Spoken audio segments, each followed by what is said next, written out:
Okay,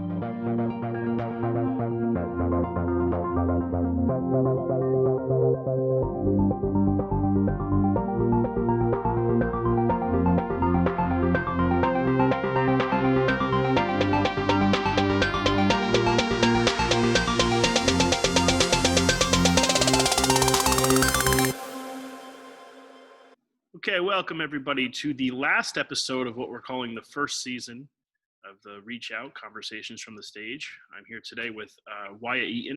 All of the previous interviews I've done, I did over the summer, and now we're back in school, so I can actually say Wyatt is a senior. And once we can get together, we will be inducting him into the International Thespian Society. Welcome, Wyatt. Glad you could be here.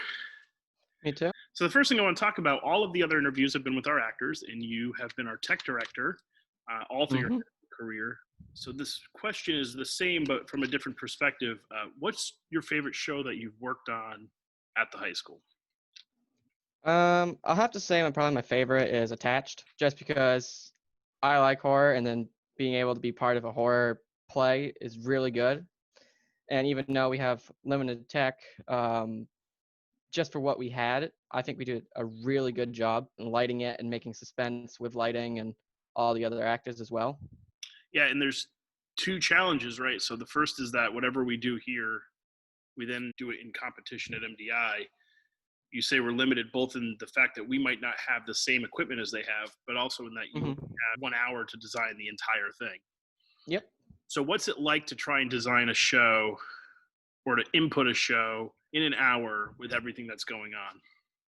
It's a little hectic at first because since it's not really, I only get to use their system once per year.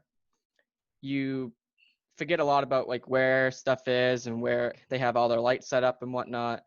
Once you start remembering where everything is and they start pointing out this is where the wash is, this is where you can have your colors, it all comes back fast, and then you can move along through the script much quicker and input it relatively fast for the time, and then have time to run the show to make sure everything looks good. And so you are in the booth running the lighting. You'll have a sound person next to you, but you have no communication with the stage. Nope. And so you've had to fix things on the fly before. I remember during Medea, our sound cues, for some reason, they weren't going on with the lighting, so it wasn't in sync.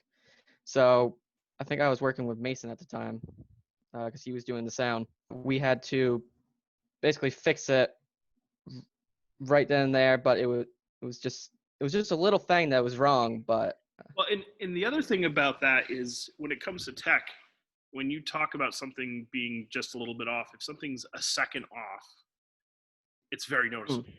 It is. If an actor is on stage in light when they should be in a blackout for half a second, it can be very noticeable. And so you really have to be on top of everything you do all the time. Mm-hmm. Can you think of any shows that you've worked on where there were specific challenges or things that were difficult about the design? David and Lisa had a couple issues with design because where there was different parts where they kept moving from scene to scene in different rooms, I ended up actually using all the lights that we had to do at our stage, and then we still needed more, so I had to improvise using some not so well working lights to actually light certain spots, and then actually have other lights that are in the same areas but used to light another area due to the fact we just didn't have correct stuff. So it was challenging because I didn't have enough lighting for the whole thing, but I made it work. Yeah, because we had really 4 acting areas. We had the house stage left, we had the doctor's office stage right, we had the main living area sort of center stage, and then all the way downstage, right, an area that we sometimes lit independently as well. And then also there was some stuff that happened in the audience that had to be lit too. So it was really 5 areas. So you've had the opportunity to go with us to New York a couple of times. Do you have any memories from that or any experiences you had that were sort of special to you? I mean, I think one of my favorite things about New York is there's a food cart on every corner. So I can just get food at one. By the time I finish it, I'm right at another. I've got a great picture of you with one of the guys from Blue Man Group. It's really fascinating seeing. I mean, that production has been going on for decades. But then you have something like Beetlejuice, which we saw. I think that was my favorite. Yeah, Beetlejuice was.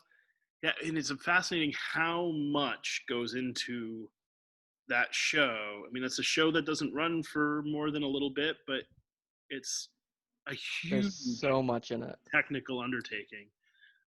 And so it's just on a scale that you get to see, like, man, this is why the tech crew gets paid the big bucks. So when this theater was built in 2000, it was state of the art, but now it's been 20 years, and there are a lot of things we're lacking. So what is some of the equipment that we really do need to fundraise in order to get up to date in the theater? What we really need is more lights, because like down the MDI, they have lights that have a full color spectrum built into the light.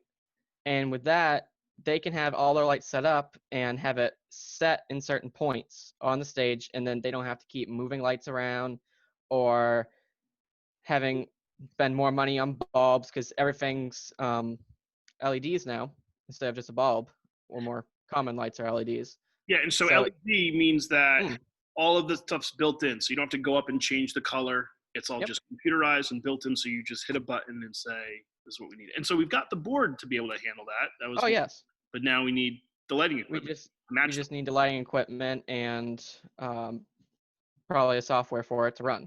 them. Actually, one thing I want to mention is that because of your status as the sort of head techie for the school, you get an opportunity to get paid for your work sometimes. Yes. You get Sioux School of Dance comes Hmm. around, and you get to do that. We've had a couple events here and there, concerts or whatever, where we've had it. So I think there are students that see what's going on stage, and they're like, "Oh, that's what I want to do." And I think there are a lot of Yeah. students who realize how much opportunity there is backstage. I'm behind the scenes. No one ever thinks what's happening behind. Like no one ever thinks like how the lights are done or how things are put on the stage, how things are built. But they all just think about, oh, it's the actors. They do it all. We had that moment in No Rules Were Broken in the Making This Oh Play, yes. where the actor, you had to have a line in that where the actors yell at you, and so you just give them a blackout so no one can see them. So that was your starring moment. That was. All right, cool. So I'm going to ask you these questions. These come from inside the actor studio. I'm not going to ask you the full list. I'm just do an abbreviated version. Answer honestly and however you feel. So the first one is, what is your favorite word? Mm, I don't know if I have a favorite word. Would you have a least favorite word? Really? Not really.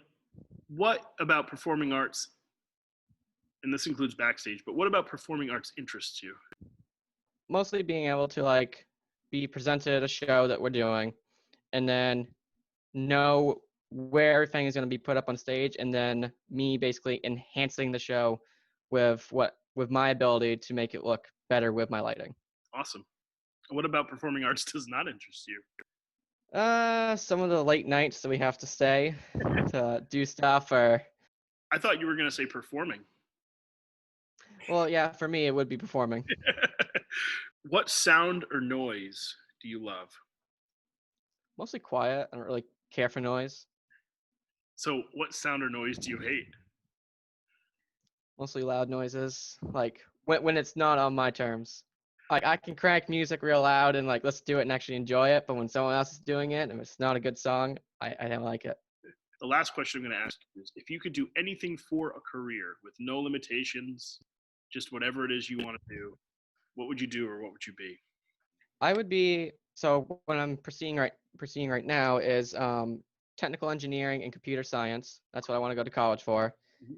And if I had the resources and ability to just go right into it, I'd probably work for one of the major like software companies. Anything that would be making computers, designing software, anything like that. Awesome.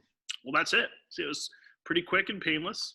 You are the last episode of the first season, and so pretty soon here in the next month or two, I'm going to start interviewing some alumni and some other performing artists and some people associated with All right. it, and we'll go from there.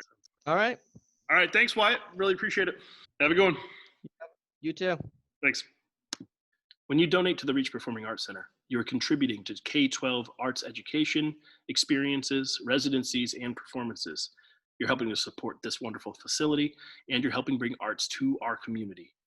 If you'd like to donate, you can visit our website and hit the donate button on the top of the page, or you can send a check to the Reach Performing Arts Center at 249 North Deer Isle Road, Deer Isle, Maine 04627. Thanks, and I hope to see you at the Reach.